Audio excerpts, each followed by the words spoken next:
Acá tengo a la vista unas marraquetas y unas halluyas. Son los panes más, el tipo de pan más vendido, sobre todo más popular, más querido es la marraqueta. Después le sigue la halluya. ¿Y qué hace el pan acá arriba de la mesa? Bueno, porque vamos a hablar del pan en Chile, este maravilloso libro con la historia, los personajes, sus panaderías, su nobleza, escrito por Antonio Ferrán y Alberto Ferrán. ¿Quiénes son los Ferrán? Son los dueños de la panadería San Camilo, pero es una familia que está en esa panadería hace casi 100 años. ¿Ah? Y de hecho, cuando llegaron los Ferrán a Chile ya existía la panadería San Camilo, pero esta no es la historia de la panadería San Camilo, es la historia del pan, de muchas otras panaderías en regiones, con unas anécdotas preciosas. ¿Cómo te va, Alberto? Gracias por estar acá con nosotros. Hola Cecilia, muchas gracias por la invitación. Bueno, tú me decías que hay más de 90 panaderías que ustedes han visitado para hacer este libro, ¿no? Así es, bueno, el tema del pan en Chile es un tema muy extenso y que tiene muchas dimensiones y para poder ir captando todas estas vivencias, todos estos testimonios tan interesantes, realizamos más de 120 entrevistas y recorrimos más de 90 panaderías desde Antofagasta hasta Tomé. Ahora, es un libro con maravillosas fotografías, con muchas historias. Por ejemplo, ¿cómo comienza la historia? ¿Cómo se hacía pan hace casi 100 años? Bueno, la gente no está todo tan documentado, pero naturalmente la gente empieza a hacer pan en sus casas. Por ejemplo, también los conventos solían tener horno, entonces la gente preparaba la masa en sus casas y después iba a hornear a los conventos. Pero, por ejemplo, la panadería San Camilo hace casi 100 años, ¿cómo era? ¿Qué hacían? ¿Quiénes trabajaban? Bueno, San Camilo, nosotros cumplimos 130 años, hace 2 años atrás. San Camilo nace en San Pablo con Matucana, llevamos 130 años con la misma ubicación, el mismo nombre. Acá en nuestro barrio. Acá en nuestro barrio, nuestro querido barrio Yungay.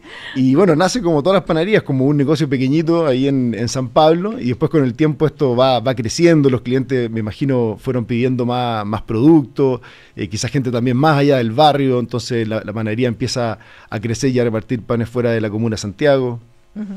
Ahora, una de las cosas que que me sorprendieron es en la presentación, el prólogo firmado por Benito Baranda.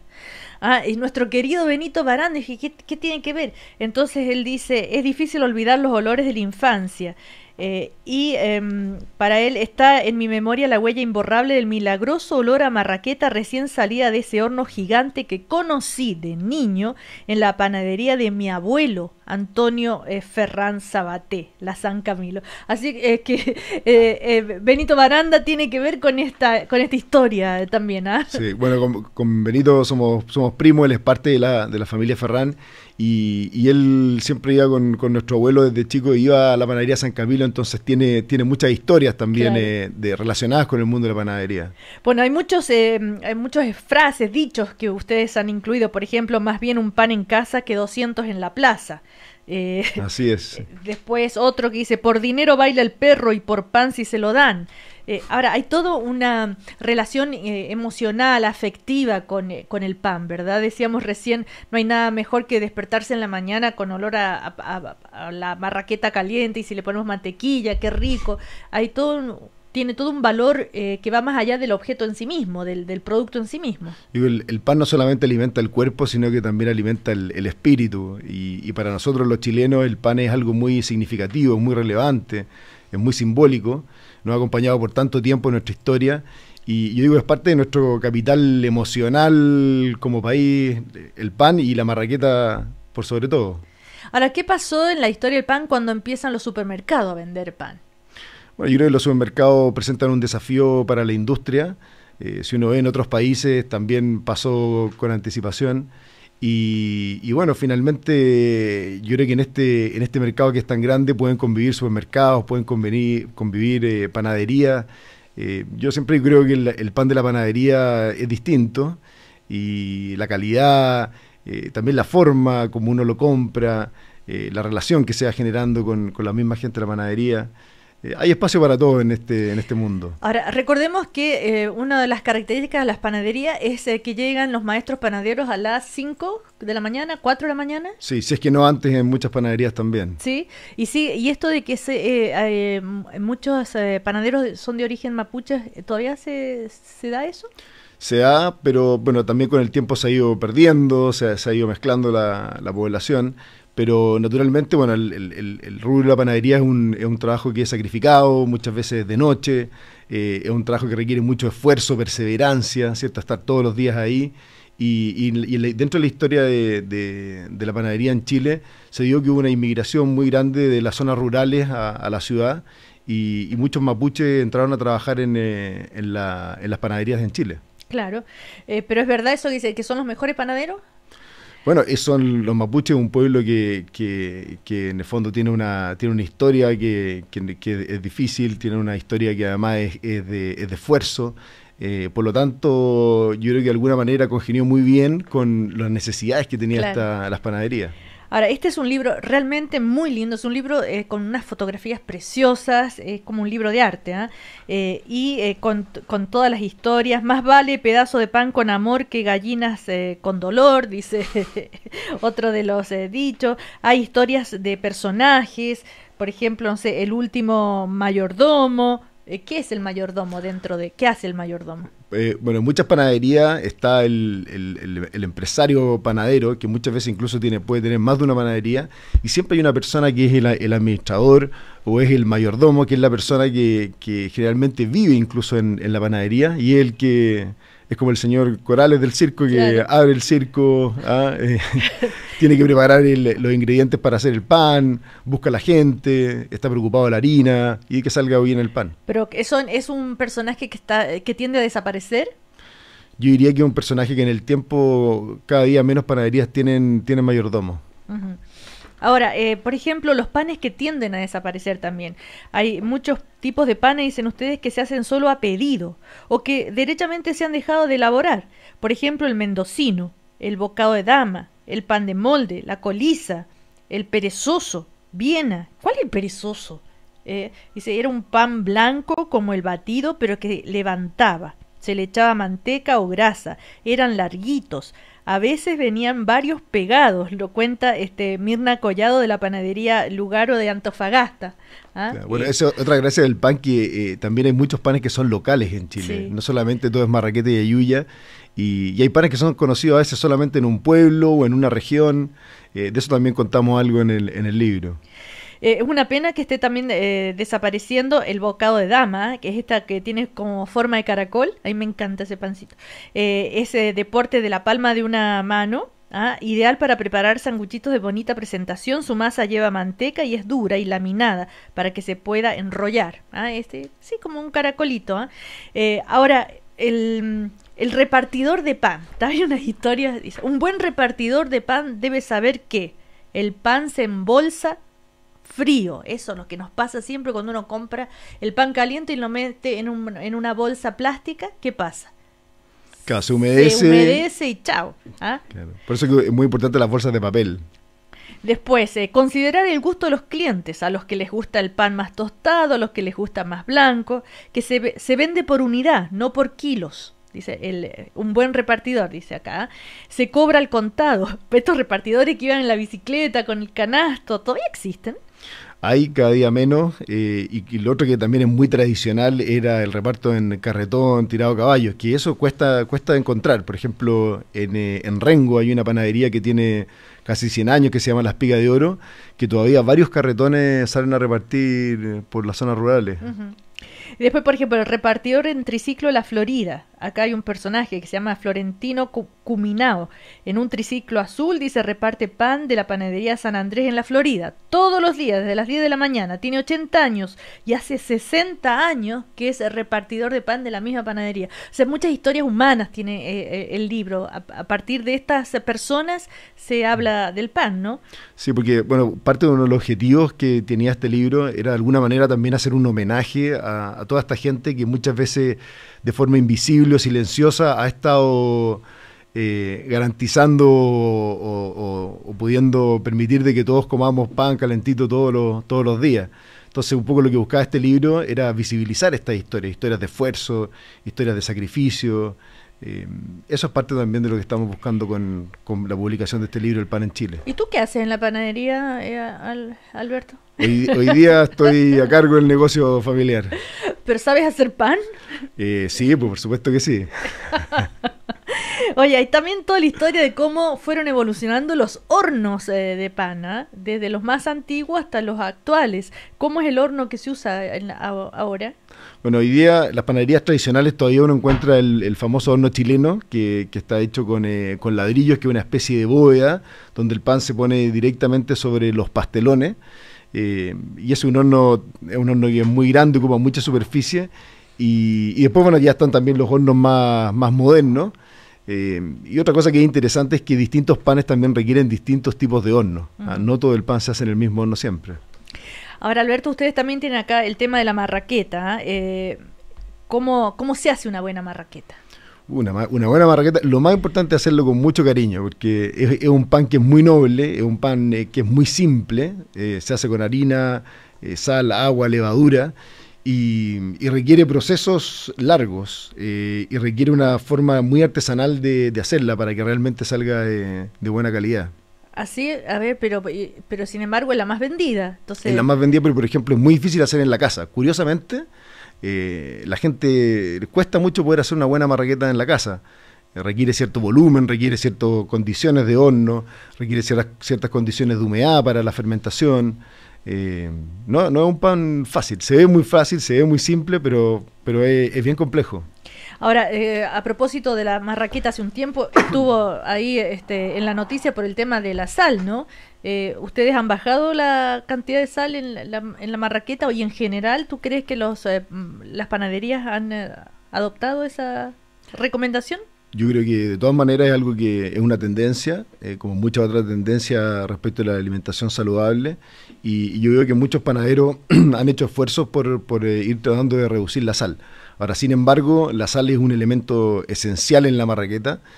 Como dije antes, la marraqueta tiene cuatro ingredientes principales y al igual que la harina, al igual que la levadura, hay una cantidad mínima que no se puede seguir bajando. Claro. Ahora, esto de, para hacer las halluyas, dice, en la mezcladora se vierte harina, sal, agua, manteca y levadura para hacer la masa de halluyas. Cuando está lista, se pasa por la sobadora para adelgazarla. ¿Qué es la sobadora, digo yo?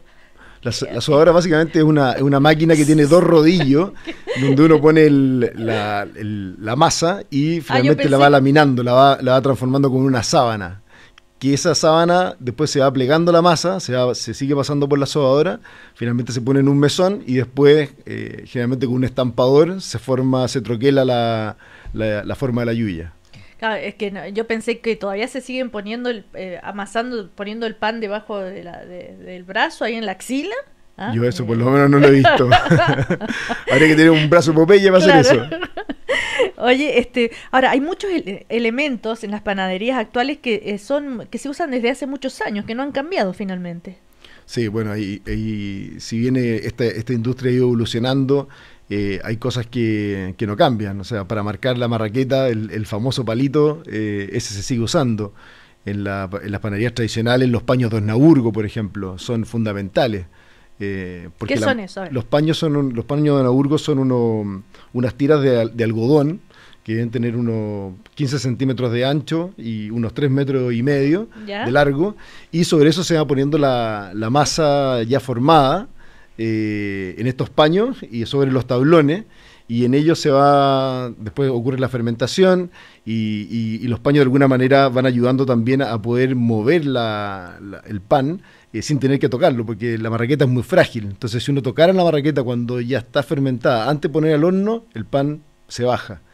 Entonces, los paños de alguna manera permiten ir moviendo el pan sin tener que tocarlo, tal cual. Ya estamos conversando con Alberto Ferrán, que es uno de los autores de este hermoso libro que se llama El pan en Chile, su historia, sus personajes, sus panaderías, sus noblezas. Ahora, ese pan, también se le dice a la marraqueta pan francés. Pan francés, pan batido, dependiendo la zona, claro, tiene su denominación. Exactamente. Ahora, está otro capítulo acá dedicado a los años de gremios y sindicatos. Sí. Entre los años 20 y 50, dice, tuvieron lugar importantes cambios en la industria panadera, desde la sindicalización de los trabajadores y la organización de los industriales hasta la regulación de las jornadas laborales nocturnas. En ese sentido, ¿cuál es la situación ahora? Mira, la situación hoy día yo no diría que hay ninguna situación especial, pero efectivamente la historia del pan ha acompañado la historia de Chile. Entonces, en periodos más turbulentos, de más revuelta, también la historia del pan también ha sufrido sus vicisitudes. Claro. Ahora, está la industria del pan, están los que venden la harina. ¿Les ha pasado alguna vez que viene mala la harina? Sí, la harina es fundamental en el pan y efectivamente muchas veces dependiendo de las cosechas de trigo, cómo estuvo la temporada, hay harinas que vienen con más fuerza o menos fuerza y eso indudablemente tiene un impacto en el pan y ahí es cuando el oficio, la mano del panadero, el conocimiento, esa experiencia es la que permite ajustar la temperatura del agua, la cantidad del agua, cuánto tiempo amasa, para que finalmente la marraqueta sea la misma. Oye, Alberto, también hay una tendencia últimamente a una onda más gourmet del pan, ¿no? Tenemos panaderías que hacen unos panes más elaborados, más sofisticados. ¿Ustedes también se han sumado a eso? Sí, también hemos ido evolucionando. Afortunadamente esta industria también yo siento que ha tenido como un renacer, hay un florecimiento del pan. Y hoy día es como vemos que hay muchas panaderías gourmet, panaderías nuevas, panaderías de autor independientes, que también están innovando. Una de las tendencias quizás más importantes hoy día son todos los panes integrales o con semillas, y de esos también nosotros hemos ido sumándonos a esa tendencia. Mira, hay un poema de Neruda, o unos versos, mejor dicho. Me gusta el pan, lo muerdo, y entonces veo el trigo, los trigales tempranos, la verde forma de la primavera, las raíces, el agua. Por eso, más allá del pan, veo la tierra, la unidad de la tierra. No, si el pan da para todo. ¿Ah? Se puede hablar del diseño, se puede hablar de los poemas, los refranes. Claro. Da para muchos temas. Después está Nicanor Parra con su famoso verso, hay dos panes, usted se come dos y yo ninguno, consumo promedio un pan por persona. A propósito de consumo, ¿cuánto se consume en Chile de pan? ¿Ustedes tienen cifras? Chile es uno de los principales consumidores de pan en el mundo y estamos dentro de los 3 principales y siempre se habla de que el consumo promedio es alrededor de 90 kilos per cápita al año. 90 kilos de pan al año por persona. Por persona. ¿Eso es mucho comparado con otros países o no? Es mucho, sí. Es que por lo menos 2 marraquetas promedio diaria por persona. Ya. Ahora, no se olviden que no es el pan el que engorda, sino lo que uno le pone adentro, dicen siempre. Así es. Quien da pan al enemigo pierde pan y gana un amigo. Otro dicho relacionado con el pan. Después están todas las etapas, como decías, históricas, políticas y cómo eso fue afectando el pan fue acompañando, la fabricación del pan fue acompañando todas esas etapas, como por ejemplo el pan en la época de la Unidad Popular. ¿Qué pasaba en esa época? Se fijaron los precios y había problema de desabastecimiento de harina, me imagino. Tal cual, bueno, la Unidad Popular fue un periodo difícil en Chile y indudablemente eso también afectó el mundo de la panadería.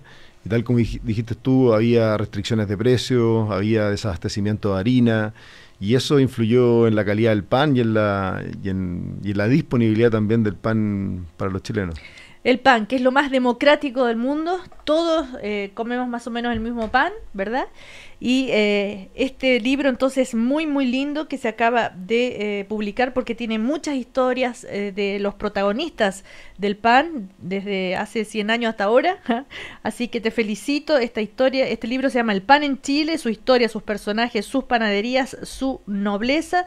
Antonio Ferrán y Alberto Ferrán son los autores. Alberto ha estado acá con nosotros y tiene un prólogo entonces de Benito Baranda que también recuerda su niñez ahí en la panadería San Camilo de su abuelo.